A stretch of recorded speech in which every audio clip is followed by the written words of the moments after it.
আজকে জন্মদিন বাড়িতে গিয়ে জমিয়ে খাওয়া দাওয়া করলাম। আরও তো রয়েছে সারাদিনের অনেক রকম খাওয়া দাওয়া। তো চলো আজকে সারাদিনে কি কি খেলাম সবটাই শেয়ার করো তোমার সাথে আজকের এই ভিডিওতে। তো চলো বেশি দেরি না করে আজকে ভিডিওটা শুরু করি। আজকে সকালের খাবার দাবার কিন্তু খুব সুন্দর ছিল। যেমন রয়েছে এখানে গরম গরম বেগুনি ভাজা, তার সাথে রয়েছে ছোট ছোট আলুর পকোড়া, আর গরম তো পড়ে গেছে, টক ডাল তো বাড়িতে হবেই, তাই টমেটো দিয়ে ডালও হয়েছিল। এত সুন্দর একটা হালকা পাতলা খাওয়া দাওয়া। হালকা পাতলাও ঠিক বলবো না, ভাজা পোড়া রয়েছে। এই ভাজা পোড়া খেতে কারা কারা ভালোবাসো কমেন্ট করে কিন্তু অবশ্যই জানিও। আমার কিন্তু ভীষণ ভালো লাগে সকাল সকাল এরকম ডাল আর তার সাথে বেগুনি পেলে আর কি লাগে বলো তো। সপ্তাহে একবারে জমে ক্ষীর। বেগুনি একটুখানি ছিঁড়ে নিয়েছি, আর ডালে মা আজকে কোন দিকে তাকিয়ে লবণ দিয়েছে ভগবান জানে, ডালে একটু ফোটাও লবণ হয়নি। আহা, এটা খেতে যা দারুণ লাগছে কি আর বলবো, মানে ভাষায় প্রকাশ করা যাবে না, এটা খেতে এতটা টেস্টি। এই ছোট্ট ছোট্ট আলুর পকোড়াগুলো আমাদের বাড়িতে কিন্তু প্রায় দিনই হয়। এগুলো খেতে একদম আলাদাই রকমের হয়। কাঁচা আলুর পকোড়া ভীষণ ভালো লাগে খেতে। তোমরা কোনোদিনও এই কাঁচা আলুর পকোড়া খেয়েছো নাকি জানিও তো। আর এই দুটোর মধ্যে তোমাদের কোনটা সবথেকে বেশি প্রিয় সেটাও কিন্তু অবশ্যই জানিও। সকালবেলায় সুন্দর ভুড়িভোজ করার পরে দুপুরবেলায় স্নান করতে যাওয়ার আগে বেশ কিছুটা টমেটো মেখেছিলাম। গরমকাল তো পড়েই গেছে, স্নান করতে যাওয়ার আগে তো এখন মাখামুখি বেশ প্রায় দিনই খাওয়া হবে। আজকে যেমন মেখেছিলাম টমেটো একদম কুচি কুচি করে তেঁতুল টেতুল দিয়ে সুন্দর ঝালঝাল করে মেখেছি।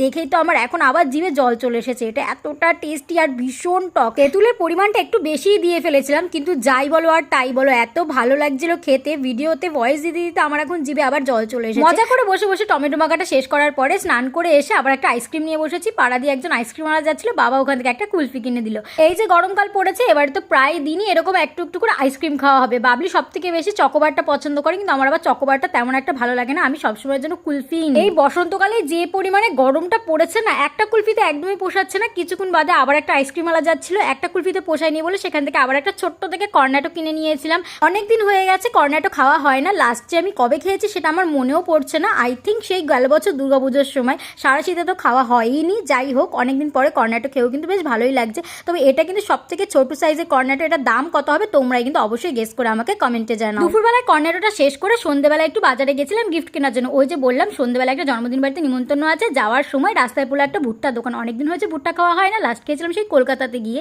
যাই হোক, সেখান থেকে দুটো ভুট্টা নিয়ে নিয়েছি। প্রথমত ভিডিওর কথা ভুলেই গেছিলাম, পরে মনে পড়েছে। তারপরে ডাইরেক্ট চলে গেছিলাম জন্মদিন বাড়িতে। জন্মদিন মানেই তো বেশ ভালোই খাওয়া দাওয়া। প্রথমেই তো পাতে পড়ে গেছে সাদা ভাত, আর তার সাথে রয়েছে ভেজ ডাল, যেটা আমার ভীষণ পছন্দ।